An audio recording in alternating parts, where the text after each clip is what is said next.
fantastic. So I mean, I knew it was going to be a hard show. Olympia 2 weeks after, it was going to be, guys, it's pretty much going to be Olympia minus a few guys, besides Rami and Curry.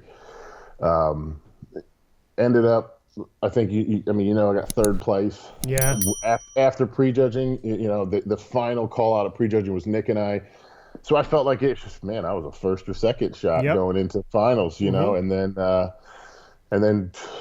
kind of got a little bit surprised that, ended up third place. But, it was obviously the goal is always to get to Olympia every year.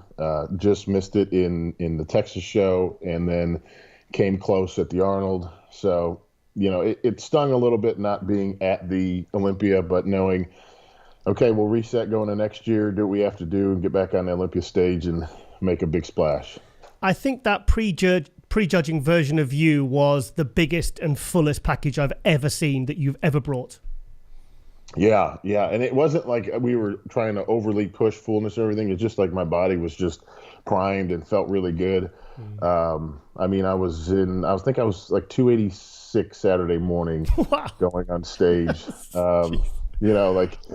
It's my body, and like I said, it's, people are like, oh, I need to come down. I was like, listen, I've done all my cardio, I've trained my ass off, I've starved for 12 weeks, and what's going to happen, whatever my body decides is going to do, so I can't say, hey, drop 5 more pounds, and I'm not going to do it where, I'm trying to pull so much water that it ends up being just a flat mess. And then, you're risking health issues. And just, you see what some guys are doing, and trainers are telling their clients that they're going a little bit too far with some things. So I always been a more conservative kind of guy when it comes to that kind of stuff, and just let my body, work for itself and not try to force it in directions it's not supposed to.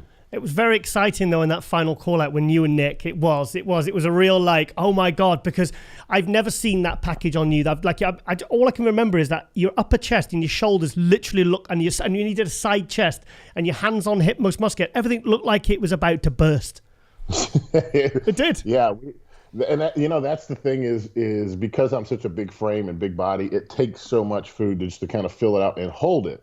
So as as you're posing and there's the stresses of just like the nerves and everything that's going on, I've always had a tendency sometimes to flatten out or not maintain that kind of fullness through the whole prejudging, especially how much they pose us and run us through the rounds.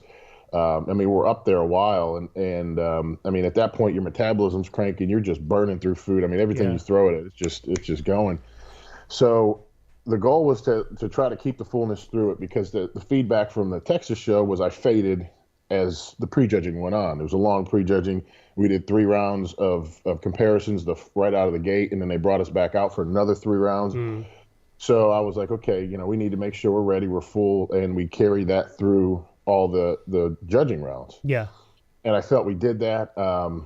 And like you said, when it was Nick and I up there, it was you're looking at 2 different physiques. Completely different. Yeah. You have like mass monster, Nick, who's probably 5 inches shorter than I am. And then you have myself, which is a taller frame, a little bit, more X frame. And it was, so, as a judge sport, it just, what do you like? Do you want the more mass monster? Do you want the little bit more aesthetic? So.